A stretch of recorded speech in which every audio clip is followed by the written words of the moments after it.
Hi, and welcome to Medicine for the Resistance panel. That's also the name of a podcast that I co-host with Carrie Goring. My name is Patty Krawec. I am Ukrainian and Ojibwe-Anishnaabe from Lac Seul First Nation, currently living in Niagara Falls. I also host a book club podcast called Ambe, A Year of Indigenous Reading, which I also put together panels and we talk about different books and authors and the way things come together, because one of the things that really interests me is the variety of ways that people come together and find ways to form collectives and challenge the dominant narrative about how we're supposed to live and how we're supposed to engage with the world around me. So I really like putting books and people in conversation with each other and seeing what happens, because the overall message that I've gotten over my years of doing this work is how well all of these different strategies work together. We do what is in front of us with who is in front of us, and we trust others to do the same thing. And in that way, we work collectively, even when we don't always know what others are doing. And it's really interesting to me how things seem to work together, even when we're not intentionally working collectively. So today I have with me Mayam. Mayam is a Black trans queer farmer originally from Catawba Territory, which is currently known as Charlotte, North Carolina, and is now living on occupied Tewa Territory, currently known as Albuquerque, New Mexico, which is just gorgeous. We went through there a number of years ago, and it's just such a beautiful country. Farming has been in their family for many generations, and they feel proud to continue this legacy of stewarding the land and being in relationship with the elements. As a member of Seeding Sovereignty, Mayam is pursuing their dreams of managing their own farm as land steward of Ancestral Acres Farm and Garden. We're going to hear more about that shortly. Ancestral Acres Farm and Garden is dedicated to growing food for and with queer and trans community in so-called Albuquerque, New Mexico, as well as distributing food to community members and mutual aid projects, saving seeds, which is a really interesting thing that so many communities are doing, and building healthy soil. I heard somebody say once that we think of soil as dirt, and it's not. It's a living organism on its own, as a way of paying homage to those who have come before us. As a farmer, Mayam recognizes the importance of healthy relationships with land, water, and life. Without our soil, without our water and living ecologies, we would have a hard time living as people. Furthering the endeavor of growing food, Mayam is dedicating their life and practice as a farmer to growing seeds to share with the community, providing transformative spaces for people of the global majority, I love that phrase, to fellowship and tending to healthy soils for all to thrive. Websites for Seeding Sovereignty and the Ancestral Acres Farm Garden, as well as Mayam's Instagram, should be showing up in the chat. I also have Ben Krawec, who, full disclosure, is my kid, who I have been trying to catch up with from an environmental standpoint for probably decades. He's always run ahead of me in terms of knowledge, as all my boys do, and I spent a lot of my activism just trying to catch up with my kids. He's an Anishinaabe tree nerd and former wildland firefighter, currently apprenticing to be a Lorax in Nogo Dumanang, which is currently known as Ontario. Yep. He enjoys ecologically grounded gardening and dislikes landscaping traditions that are rooted in aristocratic nonsense. And I'm going to stop judging people who don't practice how to pronounce things, because I'm not even going to attempt that last one. You can find him on Instagram at Food Getter. And then finally, Sara Calvosa Olson is a Karuk home cook working with Indigenous Californian foods and is the author of a forthcoming cookbook on the same topic, which I'm really excited about. Sara has an interest in using both culturally sound and faithfully updated techniques using traditional Indigenous plants and animals. Her cooking inspires a new look at the oldest foods in California. So I think, and her Instagram is the Fry Bread Riot, and her website should also be showing up in the Facebook feed. So I think this should be a really interesting conversation. I'm looking forward to kind of this wide variety of experience and knowledge. And we're going to start with Mayam, just to hear about what they're doing and how they got from Catawba Territory to Tewa, and the work they're doing in New Mexico. Well, that's really funny, Patty. That hi everyone, my name's Mayam. My pronouns are they, them, and yeah, how I got from Catawba Territory to Tewa Territory is a very funny story. I'm going to be really brief about it. But essentially, I had just finished up a farm season in Pennsylvania, which is known as the Tuscarora Territory, is where I was farming at the time.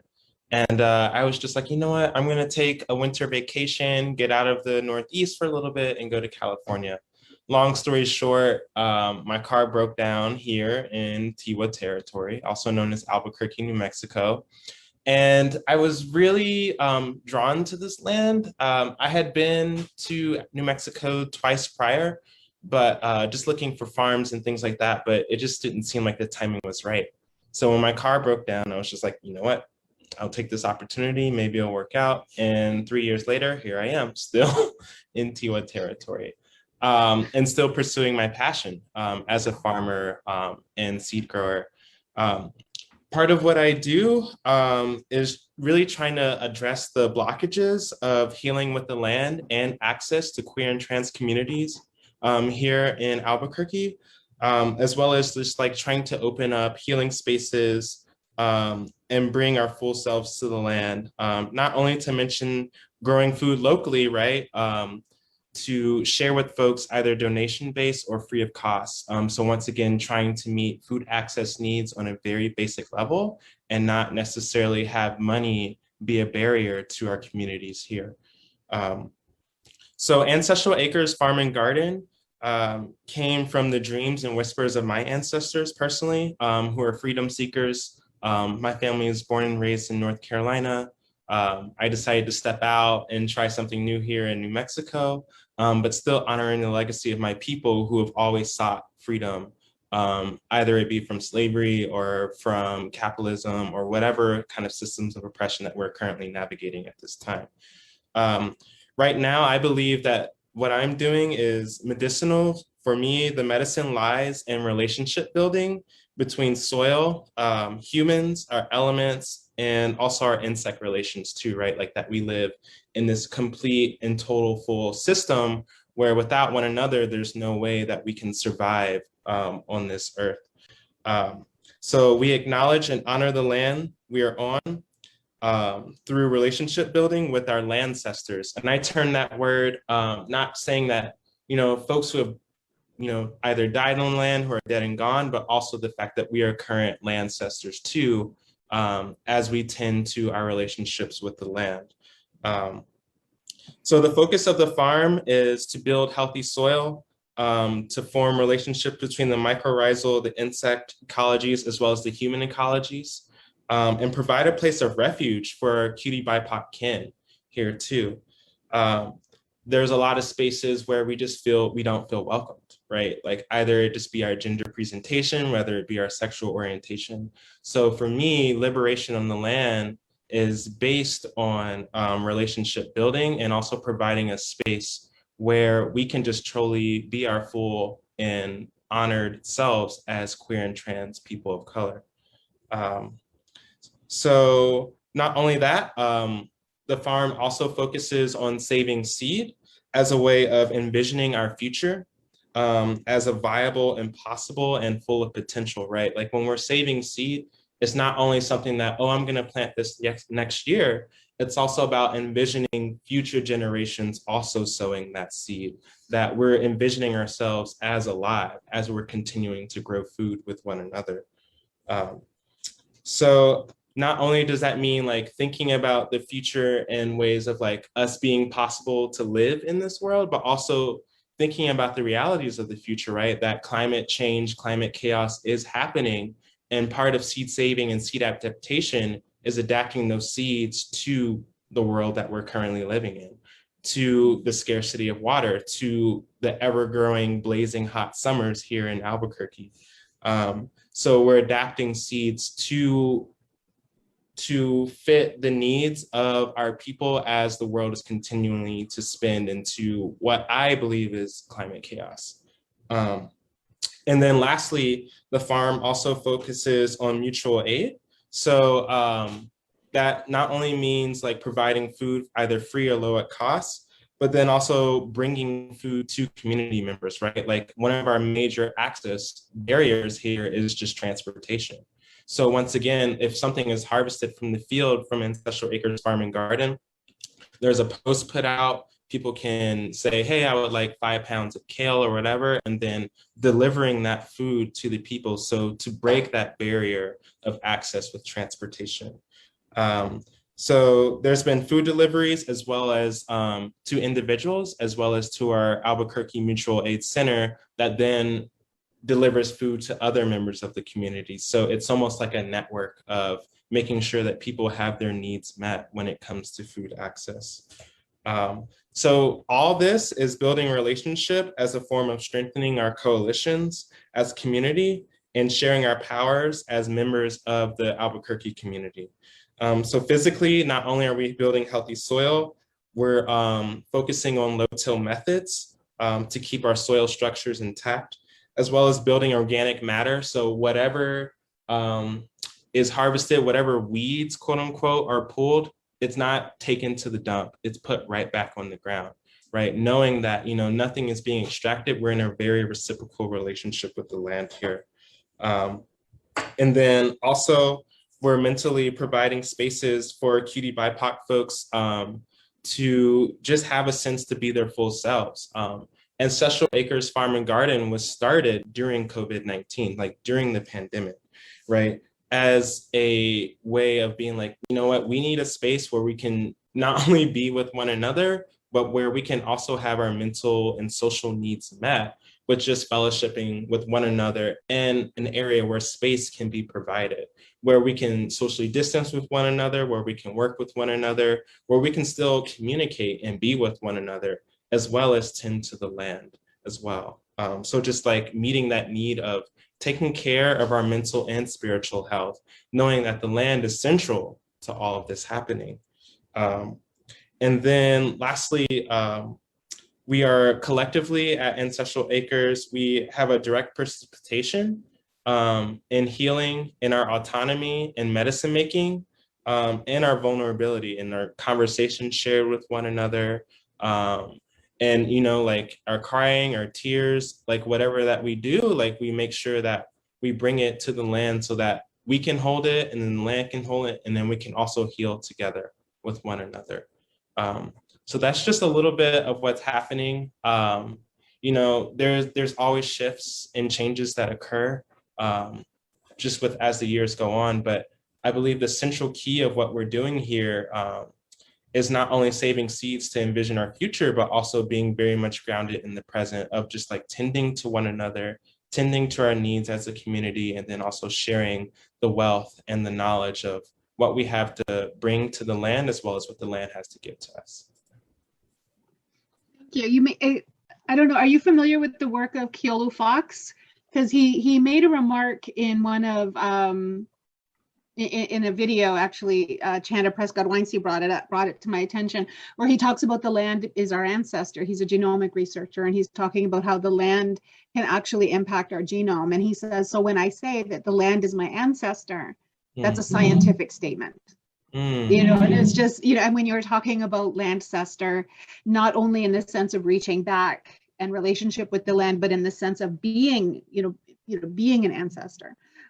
That was just, it made me think of his work and you know, kind of what he's doing and thinking about the, you know, he's Kanaka Maoli, and so just thinking about what relationship to the land means, and it means so much more than caretaking and stewarding, and it means so much of what you were you're talking about. That was just, and I know as soon as you started talking about insect relatives that we're transitioning perfectly to Ben. Because I know when Ben was building our garden out back, he's often thinking about what plants does he need for which insect. So as soon as I heard you say that, I knew you were singing his song. So Ben, you're up. Oh, goody. All right, hi, I'm Ben. Yeah, like my mother said, I am a former wildland firefighter. I'm currently an ecological restoration student at Trent and Fleming in Nokoshawanong, or the place where the rapids end. I am also Ashkabewis, or a helper to Caleb Musgrave, who's a knowledge holder with the Mississaugas of Hiawatha. And yeah, I'm just an all-around tree nerd. I'm currently apprenticing to be an arborist. So yeah, my perspective on things is a little bit more, I'm not particularly well equipped, I think, to be, you know, a member of large social movements, right? I'm a very nuts and bolts kind of person. So yeah, I'm gonna hopefully try to keep some of these conversations like direct, this conversation is directly grounded in immediate action and personal work as I can. So the topic I was given was food as medicine. And so I've been studying Anishinaabe, the language of the Ojibwe. And there's some really cool etymology around the Anishinaabe term for medicine. It's mashkike, and it relates to two other words. One of which is mashkawizi, which is they, the singular gender neutral they, have inner strength, and aki, which is land, earth, or soil. So in Anishinaabe, our word for medicine directly translates as inner strength coming from the land. And honestly, that's really held true for me as long as I've been alive. Like, as long as I can remember, I've been looking to natural spaces when I need to gather my strength. I did not grow up out in the bush. I grew up in the city, and where natural spaces aren't particularly pristine, or like, you know, we tend not to think of these little clumps of weeds and trees and like little hidden nooks and crannies as wilderness. But like when you're a child, that these spaces are just they feel very much like a vast, connected, you know, interconnected wilderness. You know, like there's always I was always out in the abandoned factories, the vacant lots, you know, the patch of weeds or trees beside the train tracks. You know, I'd go scurrying around in the bushes looking for wild onions and raspberries, or I'd come home all purple from climbing up around the mulberry trees. A little bit later in life, you know, I kind of moved away from the cities and followed my interests more into the rural communities around Northern Ontario and British Columbia. I got really into wild foods, and I did my very best to gather in quantities that made a difference in my diet. And yeah, the type of work that I do tends to involve a lot of long hours in the summer, which is also like I tended to be working a lot during the time that I would rather be out harvesting, which meant that I really had to focus on plants which are fast to harvest, they're easy to process, and they're easy to store. And really, no matter where I was, you know, I could have been in the temperate rainforest on Vancouver Island. I could have been in the desert, you know, the deserts of the Okanagan and the British Columbia interior. I could have been on the Chilcotin Plateau, which is kind of like a prairie, or even out in the boreal forest. Like the search for these plants they're easy to get, they're easy to harvest, they're easy to process, and they're easy to store. It always brought me back to like the edges of the gravel pits, you know, the vacant building lots. The edges of old forest fires, you know, you're always finding these plants in places that are recently disturbed, and places that are recovering, right? Whether they be recovering from a landslide, they're recovering from fires, or they're recovering from human activity. And I found like there's a really cool teaching in there. It's like, you know, the plants which tend to heal and nourish the landscape, they also tend to be the plants which are most accessible and available to heal and nourish ourselves, which I thought that was really cool. And then so seeing as I kept on moving around a whole lot, I didn't really get to be an expert on any one particular area. But what I did get really good at is learning how to get to know an area and kind of to develop like a personal learning plan, so that, I might wind up in Williams Lake for a fire season, and then I'd be there for a couple of fire seasons in a row. And by the time, 2 years later, I've got a couple harvest spots that I know, and I've explored every little nook and cranny, and I know where to go to get all my stinging nettles at which time of year, and I know where to go to get all my bearberries. And so this is kind of I'm going to go into a little bit further detail about this like personal philosophy I've developed around wild harvesting that is, I like to think, is applicable just about anywhere you get plopped, right? So we're going to start with step one is pick your spots. Okay, find something close to you, right? It can be a vacant lot, a river's edge, or an old gravel pit, an old cut block. Doesn't matter. It doesn't need to be pristine wilderness. The main thing is that it's somewhere that you can get to on a regular basis. Okay, it's not enough to just visit a place once or twice. You need to check on it on a regular basis and observe how it responds to changes in weather, the passing of the seasons, and how it responds to your activities and the activities of those who you share this land with. Right? So if you're able to do like a circuit of a couple of these spots, like a couple times a week while you're out walking your dog or you're out playing with your kids, that's the best spot, right? Remember, you're not just looking to get some food or get some medicine. You're looking to build a relationship with this land, as if this land itself is a person who you're trying to befriend, right? You need to do that often, and you need to do it regularly. Okay, so then step 2 is you need to introduce yourself. Like, actually go to the place and make an offering. You need to verbally introduce yourself, explain your intentions and what it is that you're hoping to gain from this relationship. Make an offering. It can be tobacco, a bit of candy, you know, whatever. If you have any ancestral traditions around this kind of thing, or you know, if you're a settler and you know you're trying to reconnect to some of your pre-Christian roots, you know, there's many traditions from the old world that involve pouring a little bit of mead, offering a bit of silver. If you feel comfortable about it, I'm not an authority on cultural appropriation, but I don't see any problem with offering some tobacco, since that's the custom of most of Turtle Island.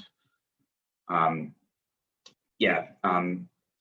be performative about it. Do this by yourself. You know, if you're doing this with your kids, try to, you know, do it with them, because you want to pass on, you want to pass this teaching on to them. But this isn't something that you're going to like be posting about on Instagram or social media. This is about you establishing a relationship of mutualism with this particular piece of ground. If you feel awkward about it or weird about it, that means that you need to do it more than somebody who doesn't feel particularly awkward about it, because that means that there's some neural circuit in your brain that's resistant to the idea of treating this piece of land as a friend and a person, right? Even if you don't believe in spirits or the metaphysical, the act of making the offering and verbally introducing yourself and announcing your intentions, it kind of works to like rewire your neural circuits, so that you stop seeing this land as something inanimate, and more as a person with which you can establish a relationship. Because as you get to know this place and you start to learn about it, you will see how dynamic it is and how it has a personality, and it has goals and intentions of its very own. Step 3, learn what the plants are. Get to know them. All right, find a guidebook, download a plant app. I asked Christina, who maybe posted up in the chat. I've got just a really short list of some books and apps that'll get you off to the races if you're not already super keen on plant ID. But would you be able to just share some of these pictures? Sweet. But yeah, get an app, learn what the most common things in your area are. This is a little patch of grass in my neighborhood that just doesn't seem to get mowed. And we've got here, we can see yarrow, and there's a couple other things I can't identify. Yarrow is a really good tea. It's good for helping to break a fever. It's really good for treating uterine cramps. It is an essential flower for a wide variety of beautiful insects. It does a really cool job of helping to restore soil from contamination. It forms a lot of really cool relationships. I love it so much. Here's another common one I see in my neighborhood, ragweed. Ragweed was actually cultivated as part of the Eastern Agricultural Complex many years ago. It was grown for its seeds, which are really high in protein and good fats, before the Indigenous people of the area discovered a plant that can fill that niche that is far less sneezy. Yeah, this is just kind of an example, right? Like, think about these plants, learn about them. What's their reproductive strategy? Who else depends on them? How did they get here, right? If it's not a native plant, what's it even doing here, right? Burdock, you know, I don't have a picture of it here, but we got burdock came in with Korean immigrants who grew it in their garden, right? Now it develops this deep taproot in the soil. It helps to enrich hard pan and, you know, get a little bit of organic matter into places that where just about anything else is going to have a hard time growing. The big broad leaves shade the soil and provide a little bit of cover. Is not native, but it's a good party guest, right? And you learn to see these things as you learn to identify the plants. Here's milkweed. This is literally growing out of a crack in the pavement down the road from my house. It's an essential food source for monarch caterpillars, and the pods themselves, if you catch them at the right time of year, they make great pickles, right? So learn these plants, learn everything about them. Every week, every time you visit, pick something that you don't know how to recognize, that you don't, oh, what the heck is that thing? Snap a picture of it on your phone, learn what it is, put it into Google, put its Latin name into Google Scholar, spend a couple hours just nerding out about it. Step 4, learn the place's story. As you get to know the various plants, you can come to it again and again and again and observe how the place changes through the seasons. You'll see how some plants grow in the shelter of others, how some may jump up and get all that sunlight right away in the early season and then die back as others take prominence. You'll see which plants are being chewed on by which animals. You'll see which plant is kind of getting in there and adding a lot of organic matter to the soil, and then kind of fading away as something that requires a richer soil but grows a little bit more aggressively, steps in and takes over. And then finally, participate. Once you feel like you've gotten to know the place, you've got a bit of a handle on the cycles of growth and death and the relationships at play, and you're harvesting a little bit here and there. You've had a chance to see how the various plants respond to harvesting, right? Every area is going to be different, right? You may be picking the rates at which I'm harvesting stinging nettle from one place are going to vary very widely from the rates at which I'm picking stinging nettle at another place. Once you've seen how these plants respond and how they regenerate, now we start harvesting in quantities. We start pulling large amounts and drying them and keeping them in the kitchen. And then as you start to piece this puzzle together, it's that you will start to develop the ability to almost like read the landscape like a poem, right? You'll be able to see stories kind of weave together, and you can even pull some really cool lessons out. And then I want to finish with a little bit of a story that I found in a vacant lot close to my house. Can I get the screen up again? So here in the back, what this area is this actually used to be the parking lot for the General Electric plant in Peterborough. This area is being directly adjacent to it. The place had PCBs literally dumped on it. It's been paved over and mistreated in pretty much every way imaginable. And here we are at the edge of what is now an unused parking lot, and we're starting to see the land kind of slowly heal and things start to come back. And this area I really like coming to, because there's a really surprising amount of diversity there for the amount that the land has been messed with.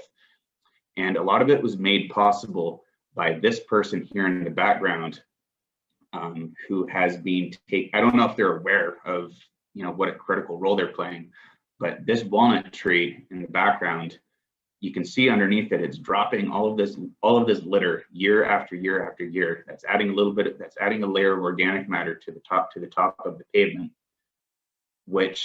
and on top of that, walnut trees are really cool in that they let a lot of sunlight through, but not enough to cook anything that grows underneath it. So it creates this kind of like dappled shade effect that creates a little microclimate that allows certain sun-hungry species to thrive without getting cooked. Without the shade of this walnut tree, even the really sun and heat-loving plants that would be growing here otherwise, they might like sprout a little bit, and then they would get absolutely baked to death by the heat island effect of the pavement. And then I'm not sure if you can see it. I'm a better harvester than I am a photographer. There is a native black-cap raspberry plant growing in a crack in the pavement, and it is sucking up nutrients from the litter that is dropped by the walnut tree, and it's providing a critical food source for all of the birds and the critters in this area. And it just makes me so happy to see this, because all of the critters that come in to get the black-cap raspberries off of this bush are going to be dropping, they're going to be dropping seeds that they've picked up from elsewhere. And as long as we do literally nothing to this area, it will slowly start to regenerate and provide critical ecosystem services that will help the places just like this one thrive throughout the city. And this that little cycle that I just described, that was made entirely possible by this person taking care of that walnut tree. And I think there's 2 houses on the same block, just a little ways away, that are growing black caps in their backyard. And I'm willing to bet that the seeds that grew this plant here came from one of those backyards. And yeah, it's a bit of a hard, I feel like the moral of that doesn't really require a whole lot of hand holding or explaining.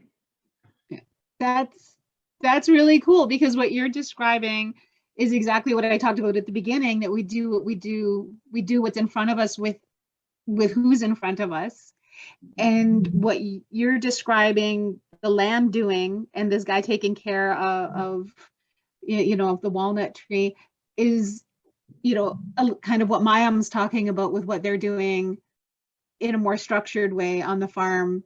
And yeah, that was just really interesting. And I was making my own notes because I walk my dogs around the same block every day, and I really need to be paying more attention to and being more intentional about this. This is what I mean about trying to keep up with my kid all the time. They're always running ahead of me.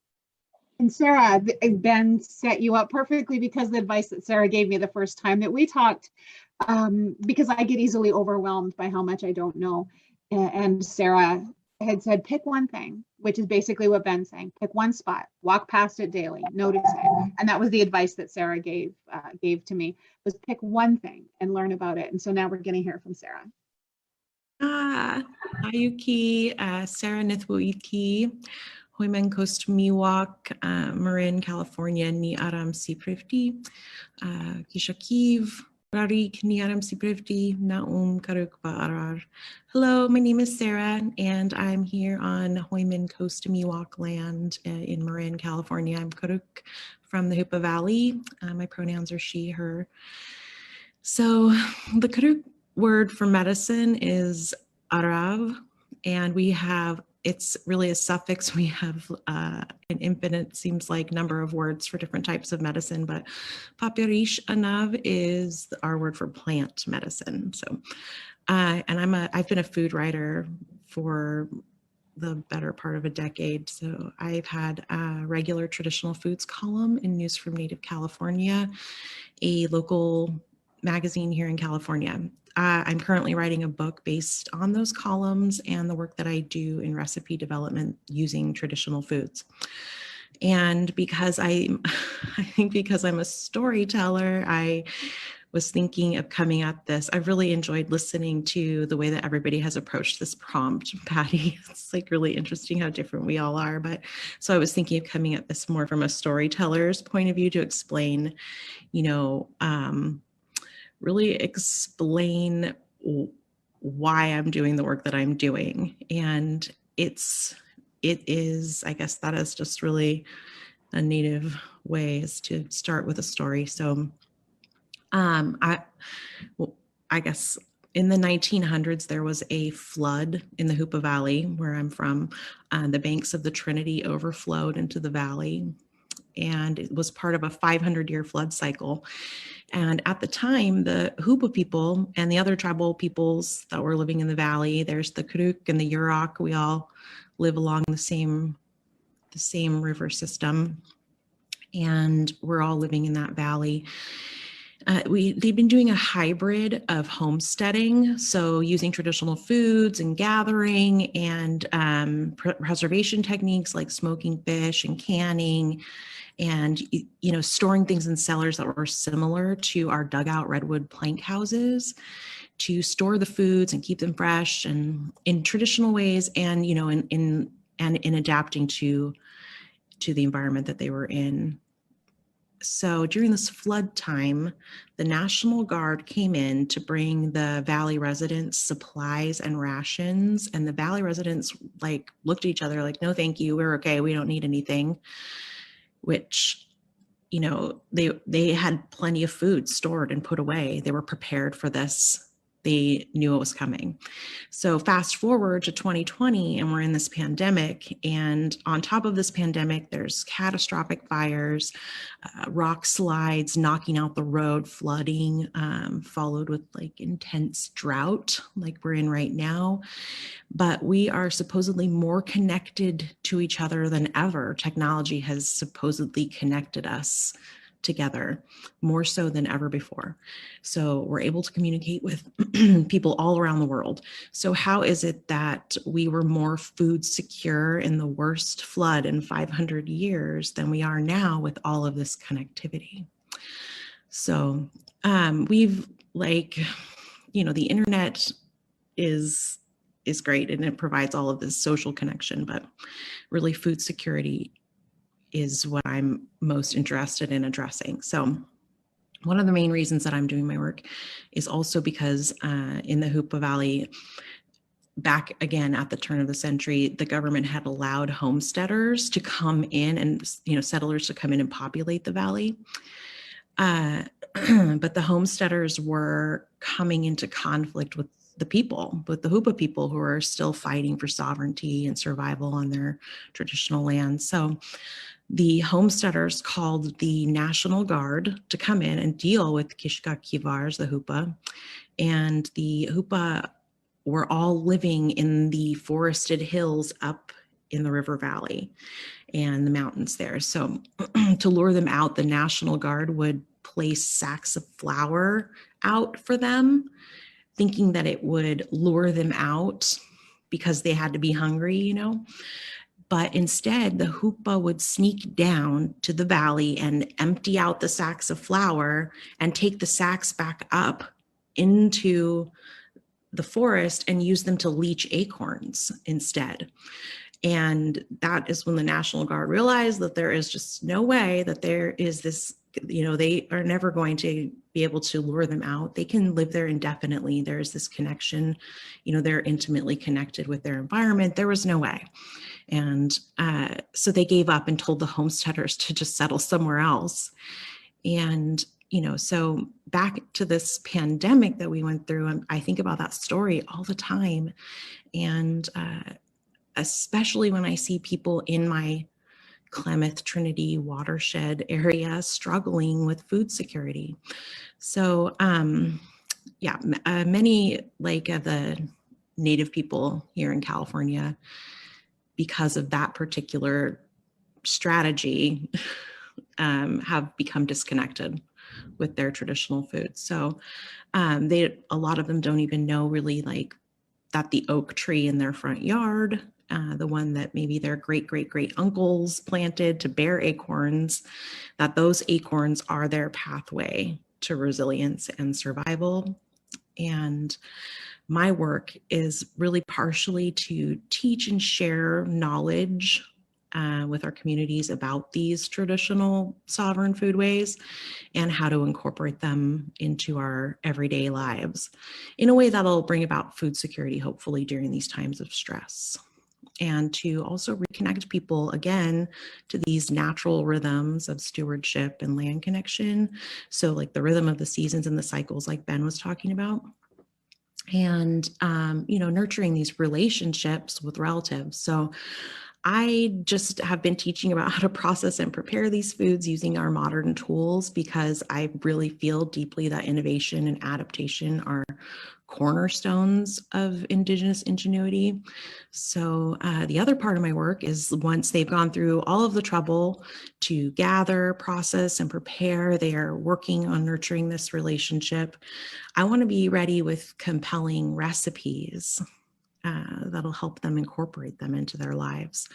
And, you know, we may not go back to eating acorn soup every single day for every single meal, but we can make myriad things like acorn miso, acorn baguettes, acorn crackers, acorn milled popsicles, acorn oil salad dressings. There's a million ways for us to innovate and create these new food ways within our families and our communities. So my hope, I guess, like Patty was saying, is that people will just take one ingredient at a time and learn all there is to know about it. The storytelling and the tools, the art, the language, stewardship. Like Mayam said, it's a whole complete system. And then move on to the next ingredient and learn about that one and start gathering and preserving and utilizing a little something every single day, so that the next time the road is out for 3 months, they can channel like their ancestors and go to the hills and, thrive indefinitely without relying on any sort of settler colonial agency to save them. So, yeah. Thank you, Sarah. So I just want to kind of go back to Mayam for a minute, because it's Sarah, what you were talking about we're so we're so hyper connected and yet so incapable in some ways. And I think, and the thought that came to me was that we act like people are the only things that we should be connected to, right? We drive on roads, we go in and out of our houses, but we don't think in terms of that connection and relationship to land. We've really disconnected. So Mayam, when you're working, because you had talked about bringing your full selves to the land. And so as you're reconnecting people and connecting with the Indigenous people of your area, because I would think that's probably a big step too, as we're in our different places, right? To learn who were the original people who lived in this place. How do you do that with people? How do you help them? Maybe, city people or people who've just never thought of relationship with land in that way. How do you help them bring kind of their full selves? So I think just answering that question, the space already provides that resource of just connection, because there's here in New Mexico, it's like you can see 50 miles and, there's just mesas and sand and things like that. So it's like the spaciousness is already there. And then it's just more so of maybe putting the advertisement out, right? Of either being like, hey, we're going to gather here and this is what we're going to be doing. And then the space is already facilitating that process of the connection for folks to have that happen. Another thing too is I really believe in not only spaciousness, but, either the meditation of the work that takes place, if it's planting, if it's pulling weeds, if it's just even watering something, that meditative process also brings someone so much closer to like what they're doing. We're always like looking at our phones, we're always texting, we're always having these out of body experiences that don't really embody like, our direct relationships with what we're doing. So, even using the process of social media, which, can create such a disconnected experience between us. I'm basically like saying, you know what, I'm going to advertise this, let's get to the land, and then have that space facilitate all the different possibilities of us just being able to talk with one another, to talk to the land, to just see what's happening, to be like, oh, what's this insect here? What are they doing? That experience of embodiment of just using our sight, our vision, our text, our touch, just allows for so much to happen. So it's just like a simple post that just like allows so much more to flourish. And I've just been really honored to be in a space where, like your son was saying, just the act of listening and the act of getting to know where you're on, the people who are there, just allows for so much to happen from that. So there's a lot of curiosity that takes place. And then there's also just like a lot of space and a lot of silence that's already here that just allows for so much more to happen. Who are the Indigenous people in New Mexico? Is that the Pueblo? Yes, it's the Pueblo. So there's 18 Pueblos, and I'm currently nestled in between Sandia and Isleta. Okay. Yeah, I think Isleta also has a big casino. Yeah, my associations with New Mexico, with Albuquerque, are the casino, which I remember driving past, and Breaking Bad. Yeah, that's a lot of people. They're like, so is there just like a lot of meth here? I'm like, no, it's way more than that, y'all. Yeah. Yeah. Yeah. So it's just really nice to hear about something other than Breaking Bad in the context of New Mexico and gardening and stuff. So Ben, as you're traveling with those places, I'm thinking too about building relationships with the people. Because when you move around a lot, sometimes that's a really hard first step for people. You know, to build relationships, having, you know, kind of that organized structure that Mayam's collective has to be able to hold events and invite people out is really nice and really helpful. But a lot of places don't have that. So how do you introduce yourself to the people? How do you do that in all of your moving around? How do you find people? If I could articulate that easily, I would have had a much easier time doing it. Honestly, just putting yourself out there, right? Like, when I was in Williams Lake, I found people to go harvest with just by going around and talking with my neighbors about the plants I saw. You know, you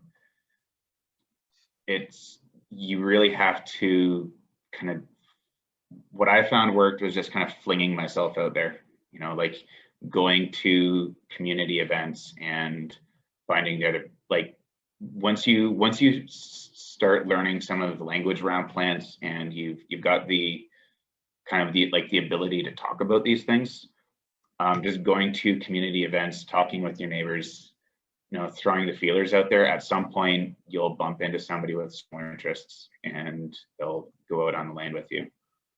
I mean, like, it can be difficult, especially like, you know, you roll into a new place for work and you don't really know a whole lot of people outside of work. It can be extremely anxiety inducing to just get out there and meet people, but honestly, you kind of have to just do it. There's a lady down the road from me who, like, she was a kind of an elder Indigenous woman, Silcotin, I think. She always had this dog on her front porch. You know, my dog Mac would always say hi to this dog, and I would occasionally take her dog out. As the dogs got to know each other, I'd take her dog out when I took Mac too. And, you know, we'd sit around and talk. You know, we went down in the valley. She showed me some stuff.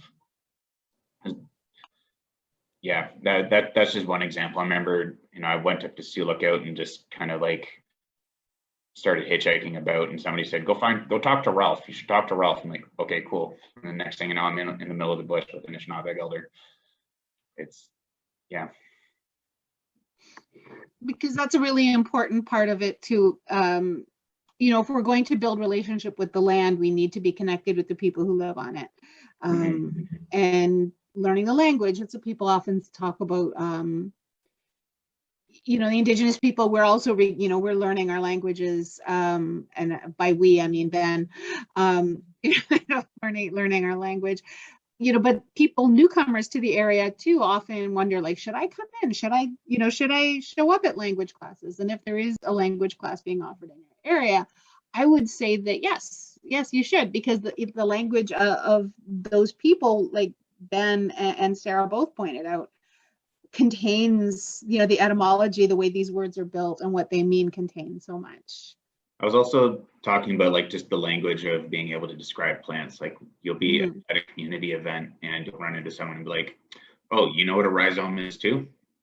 And then, you know, or like, oh, you know the difference between, you know, an annual and a perennial, or you've things like that, right? Like, you find like little things like that to connect over that show you've got that show that you have some shared knowledge.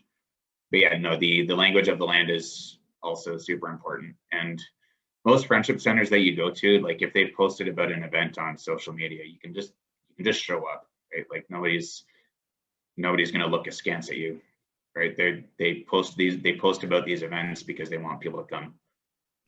And friendship centers are mostly a Canadian thing. The US also has Indigenous, Native American centers or things like that in a lot of their communities. I'm not sure kind of how that works outside of Canada and the US, but people are like organizations like Mayam's are always posting stuff up and they want people to show. So Sarah, food and cooking, do you do cooking classes? I thought I remembered you talking, but can you talk a little bit about the cooking classes and kind of what that does for people? Yeah, so at the beginning of the pandemic, I connected with the California Indian Museum and Cultural Center in Santa Rosa, and they asked if I would be interested in putting on some cooking classes for their youth and their elders in their communities, so that their elders would feel more connected, and we could start a dialogue about traditional foods between elders and the youth in that community. So I would put together meal kits in little boxes. I think one of our first ones was an acorn bread meal kit, and send out all the ingredients in the box. And when everybody gets the box, then I would have a cooking demonstration to show them how to use all the ingredients in the box and talk about all of the ingredients, and just have a conversation about them, and do some storytelling, and just, everybody could share what they knew about it. So it ended up being this really fun, like very fulfilling and rewarding experience. And we did a whole series of them throughout the year. So lots of different things, all the way to acorn miso.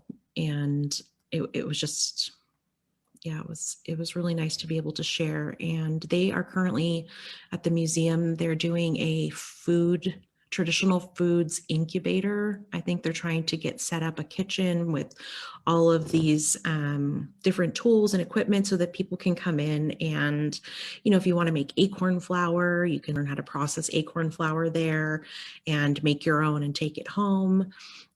Or, if you have your own gathered foods, you can come in, or if you would like to have like kind of a cottage business and sell your, jams or your acorn flour or whatever, then they're there to support that.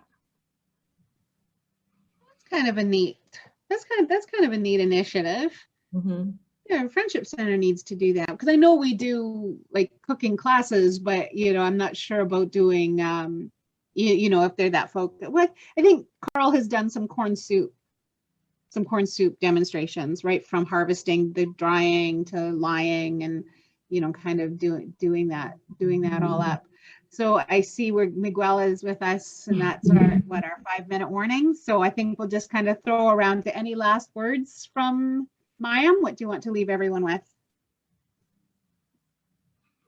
Yeah, so it seems like, from what I've gathered from what we were all talking about, is just like the relationship building and how important that is, right? Like if it's between the people, if it's with the land that we're on, that like the center focus for what we should take away is just like really be intentional about the relationship building. Like personally, it took me 3 years before I felt ready to move to New Mexico. So really just grounding oneself in the intention of being like, what's my goal? Like, what's my purpose here? And then who is showing up and who's not here? And how can I build a relationship with who's not here? And to be open to randomness, car accidents that strand you somewhere and change your life. Ben? Ben's muted. Yeah, just get out there and connect with the land wherever you are. It doesn't matter if you're in downtown Toronto or if you're living in some kind of suburban hellscape. Just find a patch of weeds if you have to, an alleyway where stuff is growing out of rocks, if that's all there is. But connect with the land where you are, however you can. Thank you. Sarah? Yeah, I agree with Ben. Choose one thing that you are interested in, and learn all of the things there is to know about it. Connect with me if you are interested in, learning what you can make with this thing that you are learning about, and make sure that you are centering Indigenous people when you're gathering and centering their knowledge. And yeah, and I'm here for you. Well, thank you guys so much. I made lots of notes. That was really interesting. And Mayam, talk to you some more. This was great. And Sarah, Ben, I talk to all the time, and Sarah, that I'll be talking to you. So thank you guys so much. This was really, really interesting. I appreciate you guys. Thank you. Yojwa, Patty, thank you. Thanks, Miguel. Miigwech. Much gratitude. Thank you.